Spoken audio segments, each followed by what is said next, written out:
Hello and welcome to Takshashila's All Things Policy, where our researchers analyze and break down complex geopolitical issues as well as economic happenings through the lens of current events. I am your host, Brigadier Anil Raman, and today I speak to Takshashila's distinguished fellow, Air Marshal T.D. Joseph.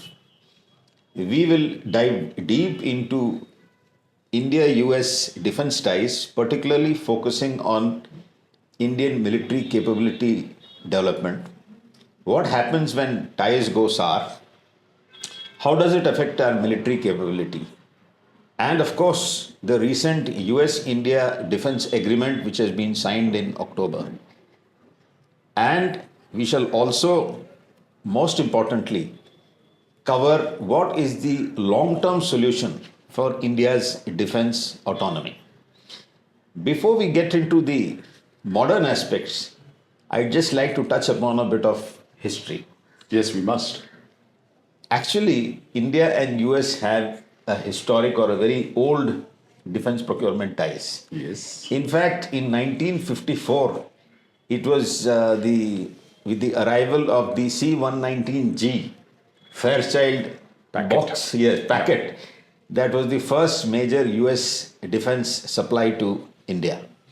However, during the Cold War, relations did not really flourish, as a result of which it was only after about 2005 that defense ties and particularly the military capability development really took off.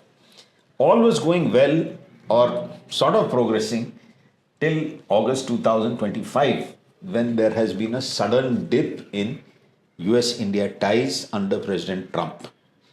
That has raised a lot of questions regarding the reliability of the United States as a reliable partner for building India's military capability.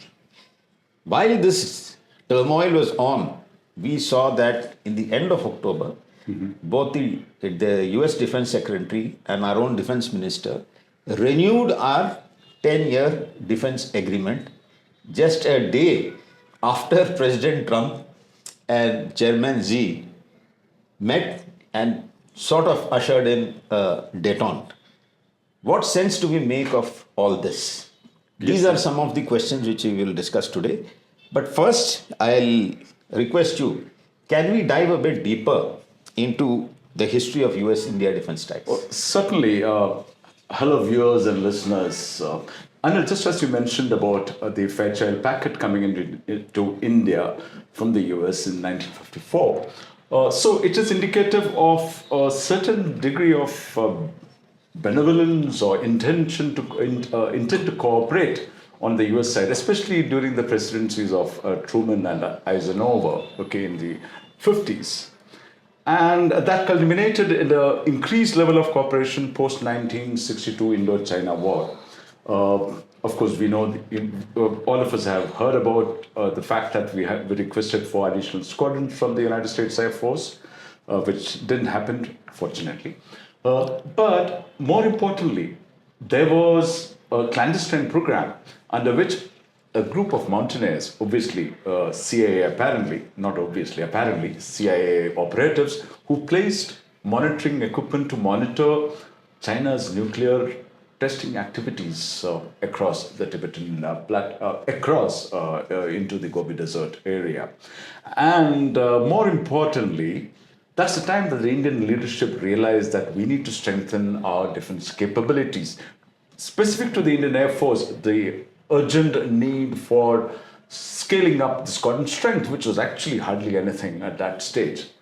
So the scale and the numbers of aircraft required and the pilots required to fly those was so large that we couldn't have done it alone or not just with one country. So actually both UK and US stepped up their cooperation. So much so that I think we had between 1963 and petering off to 65 and 66, we had about more than 80 Indian Air Force pilots who trained on F-86 Sabre in the United States. And of course, there were others from Egypt, Pakistan, and Iraq. Interestingly, some of those pilots flying the Nats later, shot down the Pakistani sabers. Who were flying the saber. Absolutely. Okay. But what happened is the 1965 war, USA, to be fair to both sides, to be seen as impartial, they stopped military supplies and training to both Pakistan and India. But more critically for India, there was a tilt towards Pakistan, not because of any other reasons, but for their geostrategic interests of cozying up to China, because Pakistan was seen to be close to China at that stage. But it also came under sanctions, this relationship.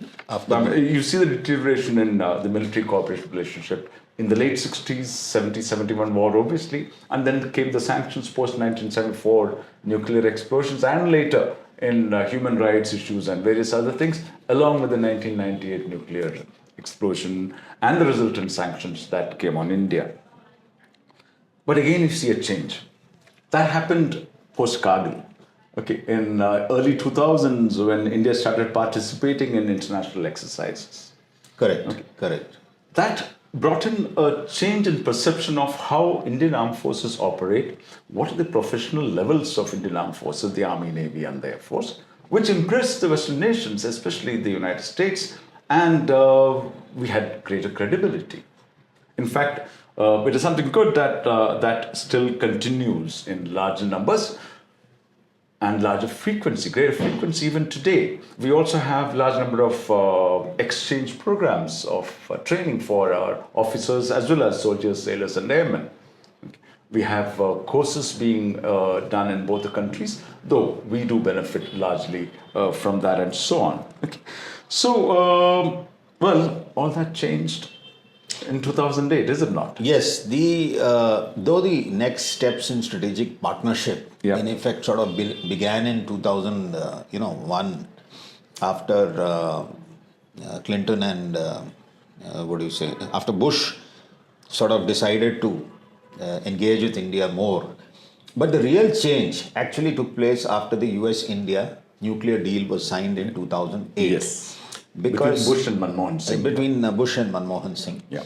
And that sort of changed the complete paradigm as far as Indian diplomacy and India's position in the world was concerned. And along with that, for the US at least, defense was a very major pillar. And for India, it was very important to acquire the latest defense technologies and upgrade the military. We were highly reliant on Soviet technologies, and with the post-breakup of Soviet Union, that affected our supplies. Yes, we faced a lot of problems for spares. You would be most aware, especially because it affected the Air Force and, of course, the Navy the most. And so, initially, the period between, say, about 2005 to about 2015, in between the DTTI was signed in 2012, was more about dependence. From 2015 to about 2021 or so, it was more about a convergence and partnership. We signed those foundational agreements. Yes, the four foundational agreements. The LEMOA, the COMSCA, the BICA, and the MRO, which basically facilitate exchanges of communication, logistics, basing, and the DTTI also which was signed in 2012, but which sort of sputtered along. It also facilitated exchange of, supply of critical technology. And that was the aim. Yes, that was the aim. But again, the distrust among the bureaucracies, India's ties with Russia and so on and so forth, the progress was not as much as they expected. But however, there was a further fillip in 2023 when Joe Biden and Prime Minister Modi decided to take it to the next level through the ICIT initiative, which was basically about critical technologies. And within that, you had something called the Indus-X. Yes. Now, the Indus-X was basically a program to jumpstart critical technologies such as UAVs, quantum technology, undersea, drones, and the latest, technologies affecting warfare. Yes. They were to be jointly developed and then jointly fielded. All that, suddenly came into doubt when in 2000, when this year, there was a little bit of a issue after Trump took power and he applied sanctions, and all of a sudden this 20-year larger relationship came into doubt.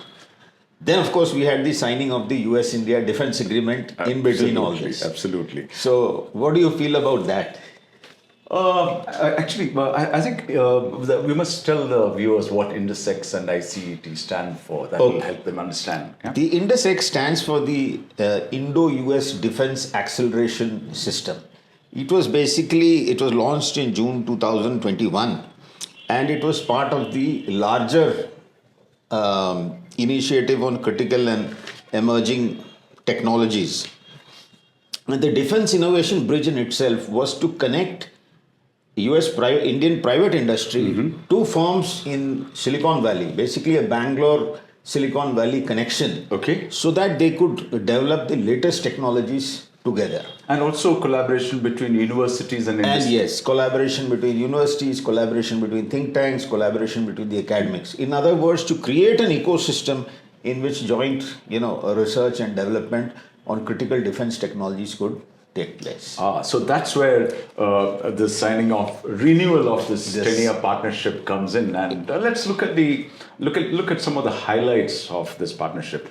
Actually, most of it is a continuation of the previous agreements, like creation of maintenance, repair, and overall hubs in India. MRO hubs in India, as well as so as to develop bases and facilities in India for logistics, maintenance, as well as overall that I mentioned of US original military assets, not only belonging to India, but this will also help other countries which operate US military equipment to carry out this. Exactly, and it is specially applicable to the Navy because you have a huge fleet which is operating in the Indo-Pacific, and the Indian ports like Kochi, like Tuticorin and Mumbai, Karwar, they could be used to provide this replenishment as well as repair and maintenance. That would save the US a lot of money because they did not have to go back to their traditional ports.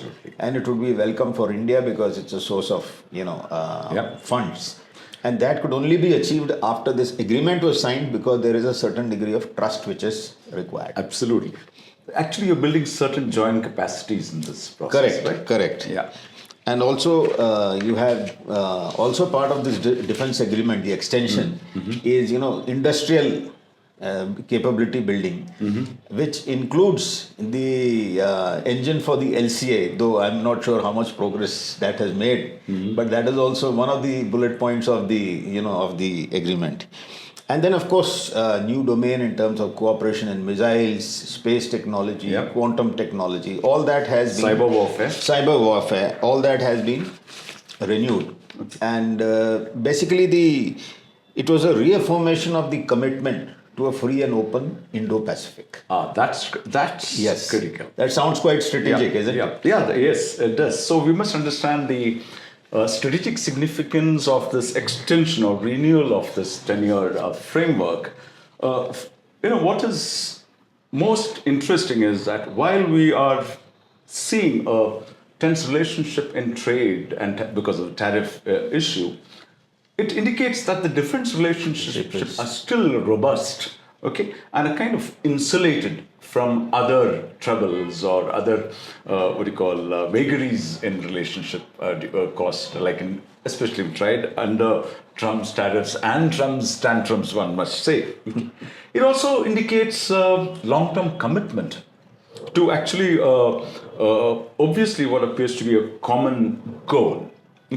A long-term commitment towards a common goal of certainly looking at likely adversaries who are competitor both to USA primarily and obviously for India a likely threat. That's China, and it also signals political, in fact, bipartisan political agreement to fostering strategic relationships with India and military partnership, and which has been enabled by signing of these foundational agreements, which you brought out earlier. Well, what you were possibly showing is that it's an attempt to tell us that we do trust you in spite of the certain sense of lack of trust. We do trust you. The relationship is still stands on a bedrock of certain degree of trustworthiness. Well, we'll have to see how long it holds, how strong it becomes. But on the other hand, India also indicates its willingness to integrate with US systems and to lead towards greater interoperability by operating US systems. Okay. But is this something new? It's not anything new, and sir, in typical military fashion, let us wargame it. Supposing the strategic riddle is that can we really, trust and rely on the US for military capability building? And before we, sort of get into that, let's see what if there is a scenario in which there is a issue and we are not getting the kind of cooperation that we expected or we had been promised. What are our gaps and vulnerabilities in our military capacities and development? Let's discuss that. There are critical gaps that we have, critical and time sensitive gaps that we have. Okay, foremost of all, which all of us have been talking about, since you mentioned a little while ago about the LCA engine, that's the F-44 engine, okay, that indicates our vulnerability or our critical gap, I would say, gap in jet engine technologies. Okay, we have been invested in R&D, research and development of Kaveri engine for more than 3 decades, but nothing much hasn't happened. I mean, a lot has happened, but not to the degree that is expected of modern warfighting requirements. And therefore, now we have gone into a partnership with Safran of France for creating collaboration in developing and building new engines for AMCA and LCA Mark II, AMCA more importantly. Then we have next generation propulsion systems requirement for the marine systems, the naval systems. That again is a technology that we haven't mastered yet. We have the electronic warfare capability gaps, significant gaps, an area which we haven't focused on. Of course, stealth technologies for aircraft, for ships, as well as and ships, not only ships, submarines.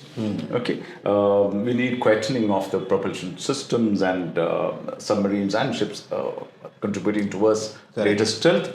And also, land combat systems stealth is important today. Okay. Then there is the gap in technologies of advanced materials, okay, such as composites, advanced composites. Okay, we have mastered to a certain degree certain basic composites, but more capable composites. Then sensor technologies are a critical area that we need to master. In sensors based on space and on aircrafts, airborne platforms, all for intelligence, surveillance, and reconnaissance systems. Okay. Then, if you have sensors, multiple sources of sensors, multiple platforms, multiple media sensors, then medium sensors, then we need to have capability to analyze them, download the data, analyze them quickly for actionable intelligence, which means that calls for modern fusion engines, algorithms. Okay, that's an area that we are trying to develop, but we have a gap there. Then we also know the advanced chip technology and things like that, and the increasing importance of artificial intelligence to empower combat systems. And that brings us to some of the army systems. Yes, as far as the army is concerned, the 2 major sort of systems on which we were looking to the US and which would create a gap, in fact the gap still exists. One is the Javelin anti-tank guided missile. I think the army has a shortage of nearly 50% inventory as far as missiles is concerned. And again, our requirement is of about 800 missile launchers. We currently hold, the Milan and Concourse 2nd generation missiles, which are of 80s vintage. And we are talking about 5th generation now, or 4th and 5th generation. Yeah. And the Javelin offered quite a viable platform. It has a range of 4 kilometers and it's top attack, and it is shoulder fired, which gives us great tactical, flexibility. And with the enhancement in the Pakistani armor on the western front, and the employment of large mechanized formations by the PLA in eastern Ladakh, we do require a very, very potent anti-tank guided missile. In the same vein, another platform which we require is a wheeled ICV. Okay. After That's the, infantry combat vehicle, yes, right? infantry combat vehicle. After the BRDM was retired, a few years ago, which is also vintage equipment actually from the 60s, which we have been hanging on for a very long time. We don't have a wheeled ICV, and this came home to us when again in Eastern Ladakh, where it's actually wheeled is far better than tracked, at least for operational and strategic mobility. So both these projects again, would be in a bit of a muddle in case this relations don't go for. So, but we spoke about gaps. What about our military capabilities? Yes, certainly one would expect a certain degree of impact on, let's say, this adverse trade relationship. I mean, the kind of perceived adversity in trade relationships spilling over to the defense and defense relations, let's say. To talk about the existing equipment, which are now mostly affecting the Air Force and the Navy, we have the C-130, the Apaches, the C-17 Globemaster, and the P-8I Orion aircraft. Well, I suppose there may not be much impact, but a possible slowing down of spares, etc., exactly, could lead to reduced availability of these platforms to operate, which can have an impact on the combat capabilities, okay, because of reduced availability. Then there are the procurements which are under progress. A typical example you just mentioned about the Striker and the Javelins, which interestingly have been put on hold for the moment. Yes. Then we have the Sea Guardians as well as Sea Guardian, that's the UAV, combat UAV for the Navy and the Air Force Army, all three. And the electronic warfare systems which are under procurement or process, we do not know whether the spillover of the current tensions in relationship, if it spills over to the defense relationship, will lead to a certain slowdown in this procurement, which again erodes our military potential, military capability. Okay, and let's say if the trust between the two countries in this kinds of cooperations goes to, or dips such a low level, you may even find that the deal is cancelled. Then we'll be left high and dry. Okay. In turn, we may have to go to others, which is now again a time-consuming process. Then there are the deals which are under proposal. Again, if this lack of trust, or if the trust reduces to such a degree that that's taken off the table, we will be forced to recast the entire process, looking at other nations, setting us by many years behind. And then what is the final impact of this slowing down of our modernization effort?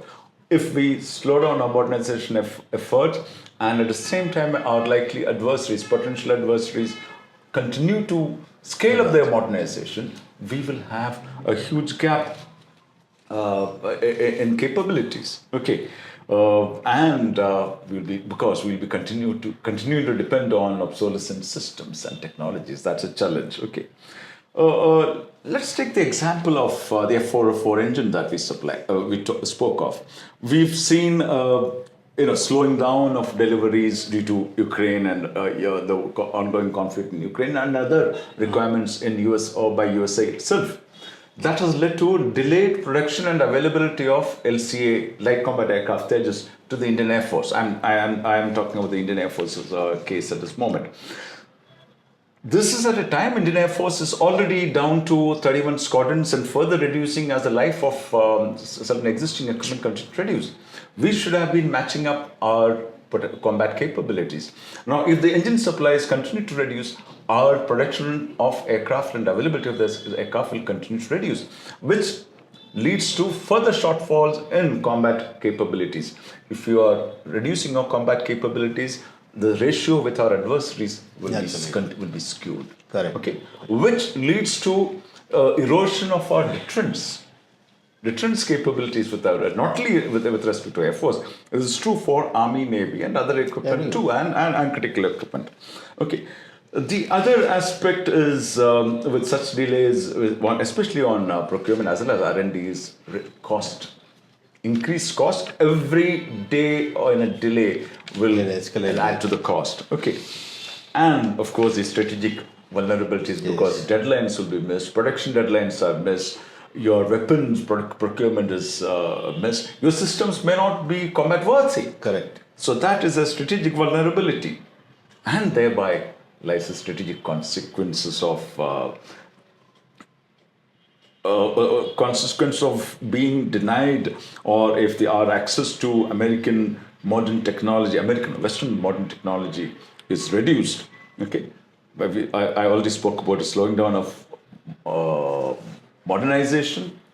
More importantly, hinder our interoperability with Western nations, which operate similar systems as the Americans. Okay. Well, the ultimate strategic consequence, in my thinking, is that we are talking of our ability to provide or being a net security provider in the Indian Ocean region, not Indo-Pacific, but Indian Ocean region, certainly, and in the subcontinent, certainly. That capability would be called into question. Exactly. And it would also affect research and development. So I'm sure you will have something to say about that. So, the points which you mentioned, they are also actually equally applicable to R&D. One is that, you're going to have costly overruns, the cost of spares, the cost of equipment, the cost of technology which you require for your research and development, all that is going to go up. The second is that, these initiatives which have just been launched, the Indus-X, the defense bridge, all that, there is a sudden loss of momentum. And remember, here we are not just speaking about, government firms. We are speaking about private firms which have invested, their money and their blood and their sweat into this, believing in this agreement, and they were making some progress. All that, is suddenly sort of stopped. And I think the larger question, actually, which is the most important question, is that there will be a loss of trust. It is after nearly 20 years of getting to know each other, repeated rounds of bargaining, understanding, overcoming bureaucratic opposition, leadership initiatives, all that which has got us to this level of trust. Now, when all of a sudden, if the US sort of turns around and changes its policies, there will be a loss of trust, which frankly I think will be very difficult to recover from. And I wish to highlight that this is not cooperation on commercial ventures. This is a loss of trust on defense and security technology. With strategic consequences. Exactly. It reiterates the aspect of strategic consequences. And that impact is likely to be very, very deep. So that brings us to the the wargaming part of it. If so, if not the US, then what are our viable alternatives? What do you think? Well, that's an excellent question. What do we do in case we see a downfall in this defense cooperation with the US, and which in turn could also adversely affect, or not adversely affect, which will certainly have a degree of impact on our ability to partner with other Western nations who are the technology leaders in various things. Because of their own geopolitical relations with the US, as well as their own dependency with certain US industries and R&D establishments. So then I suppose the best idealistic way would be to go indigenous. Right? Okay. So that will be the safest bet if we can achieve self-sufficiency by facilitating indigenization, right? So a move towards Atmanirbharta would certainly mitigate external dependencies and external economic as well as geopolitical relationship challenges. Okay. Because any such challenges would reduce collaborative opportunities, which will make us vulnerable. Okay.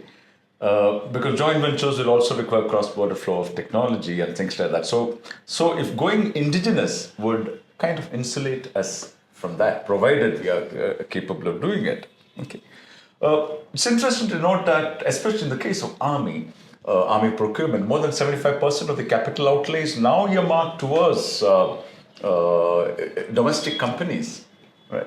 But in the case of Air Force and the Navy, it still may not be so because of our dependence on much higher levels of technology, which we do not have.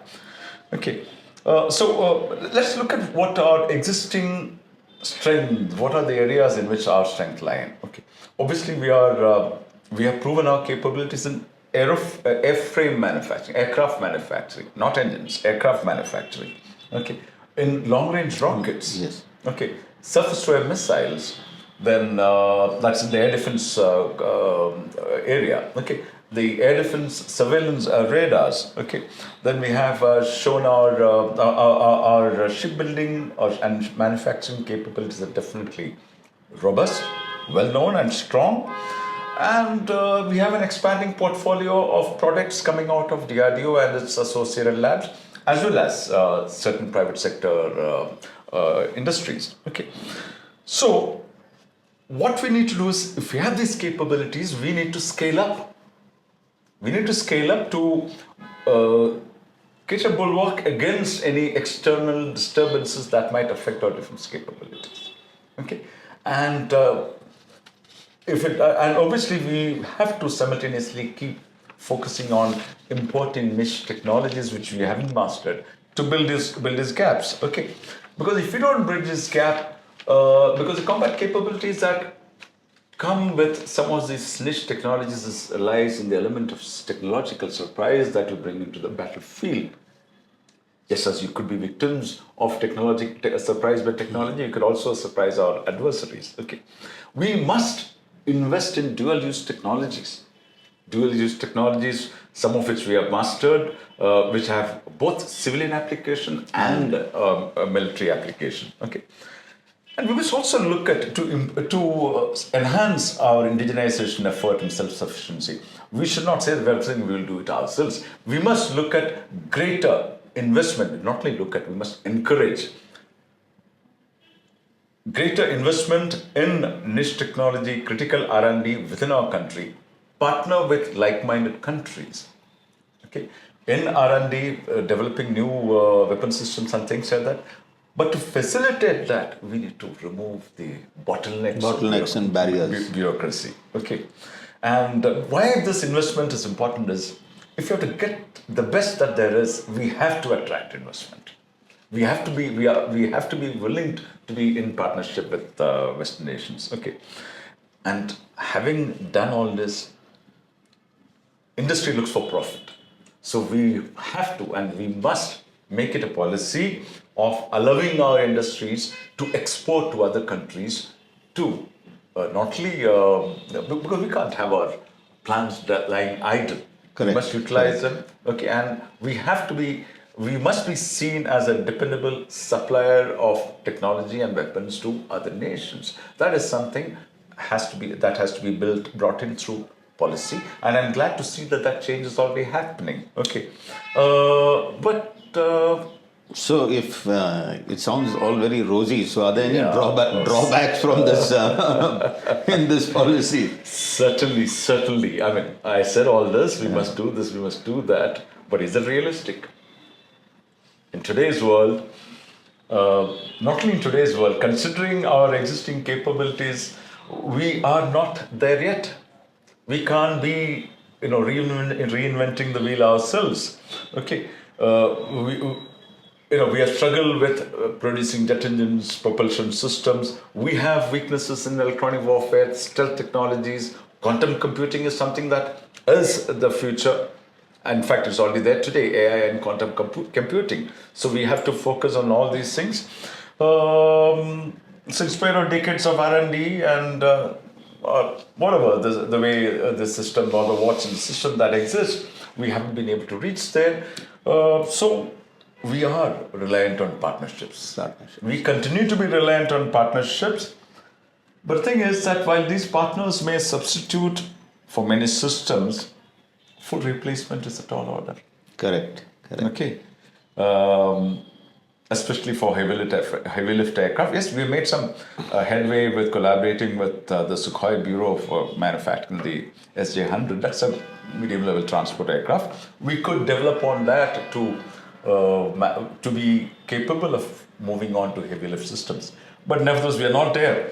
We are dependent on others on frontline surveillance, cutting-edge cyber as well as electronic warfare and joint warfare platforms. Okay, these are still our shortcomings. So what would be the answer is what we should look at. I think just to amplify what you had mentioned earlier, our long-term strategic response to this sort of doubt or ambiguity in military capability building is one, as you mentioned, indigenization. Yes. And the other approach is diversification. In other words, just picking up from what you said, we need to build partnerships with other countries, such as other countries possessing advanced defense technologies, such as Japan, Korea, and of course France, Germany, Italy, and the UK, or the EU. Yes. And what has happened very interestingly is that these countries too have been affected by Trump's vagaries in international relations, foreign policies, and the upsetting of traditional security arrangements.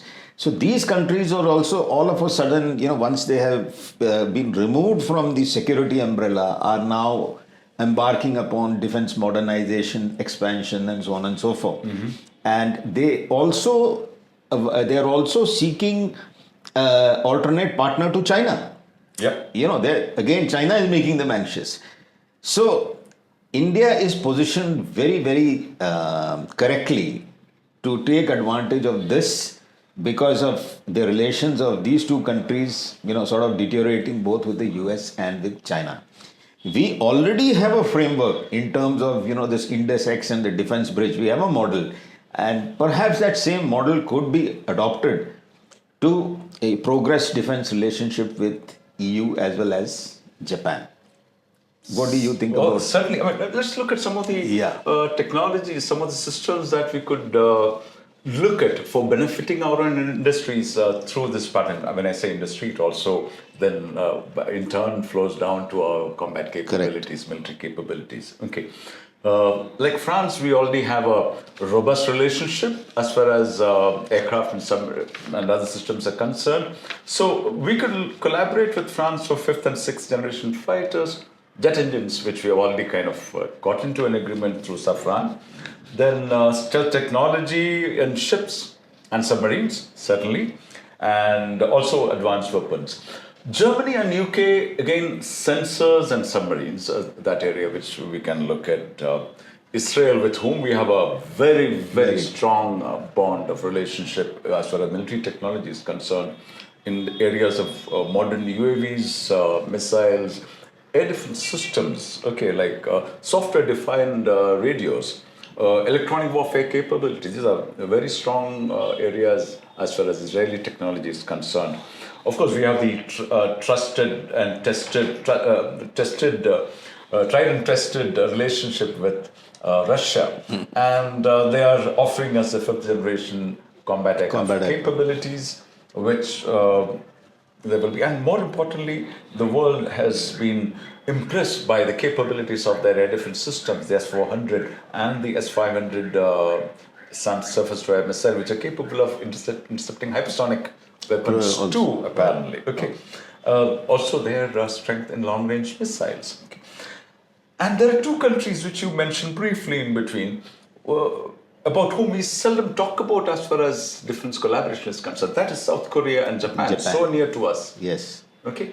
They have advanced phenomenally, or rather, I wouldn't say phenomenally, substantially in defense technologies. Okay, especially South Korea in mine countermeasures, shipbuilding, ship propulsion rather, and also electronics. So as Japan is concerned, nanotechnology, 6th generation fighter development, and various other niche critical technologies which they have been quietly developing. These are the areas that we. Okay, but What do you think will be the payoffs as well as the shortcomings in this I kind think of the payoff is that it enhances strategic autonomy. You know, pure indigenization would have sort of isolated India from the rest of the world. Yeah. So this collaboration, this cooperation and joint development would integrate India into a larger ecosystem. In terms of the shortcomings, I think realistically, perhaps in the short term, the US sets many of the weapon systems set the benchmark for effectiveness and capability. So perhaps we may lose out on that. Standard. That's a standard. Yeah. So the question is, then if we have all these partnerships, do we still need the US? That's a good question because we need to manage the relationship, right? If we want to get this benchmark in technologies, if we accept, and we all accept that US sets the standard as far as technology is concerned, Correct. military technology is concerned, R&D is concerned. So actually, let's be honest, okay? We have in our relationship with US and others, especially with US, we have always been asking for technologies, requesting for technologies, okay, expecting it to be a kind of a one-way traffic, okay, whatever be the baggage of past relationships, past experiences, okay. But today, not only even in the past, okay, it may have been true many decades ago, but today, nobody is going to give you anything free. Correct. Okay? If they are willing to exchange or collaborate with certain critical technology areas, they do expect something in return by way of, let's say, geopolitical goals, alignment in certain geopolitical goals, and also sharing of information, intelligence about mutual adversaries. Okay, that's one this thing, and therefore global partnerships today are built on clear give and take. Okay, you scratch my back, I scratch your back. Scratch your back. Okay, if US shares high-end defense technology, so do we. We must. Okay, and they will expect, I'm sure, share with them what we are doing. Correct. Okay, in certain critical areas, because some of our people are doing some wonderful jobs, great jobs in certain niche areas. Okay, so that's how it is. So I think that's the setting in which the US-India defense agreement was signed. People have been expressing that, look, it's just an extension of what was signed before. There's nothing new in it. But the way I look at it is in this whole, atmosphere of attention and the so-called downturn in US-India relation because of various issues brought about specifically on trade. The fact is, both countries have still seen it fit to sign the defense agreement, which marks a long-term commitment, of strengthening bilateral relations. And if we just step aside from the technology part of it and we look at the actual, joint operations or rather joint training, the scope of the training, the width, the intensity has only increased. So you have exercise Yuddh Abhyas going on while all this is there. Then you have the Malabar also going on. Then we have also been doing joint training with the US and with Egypt. In other words, it's not strictly bilateral. It's also in the in the Middle East. So all that shows that there is still a lot of strength and a lot of potential in the relationship, and hopefully it will overcome the present hiccup. But a lot of it would also depend on how much the defense capability building goes. That's my sort of analysis. And so how can we conclude this whole situation?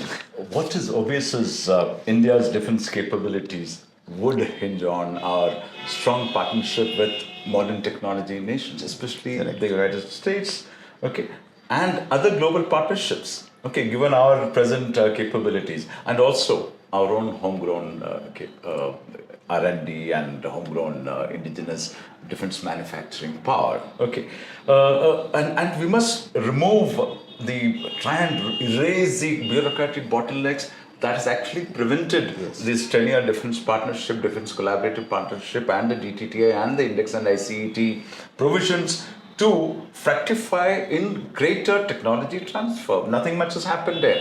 So we have to focus on removing the bureaucratic bottlenecks. Okay, and that's one.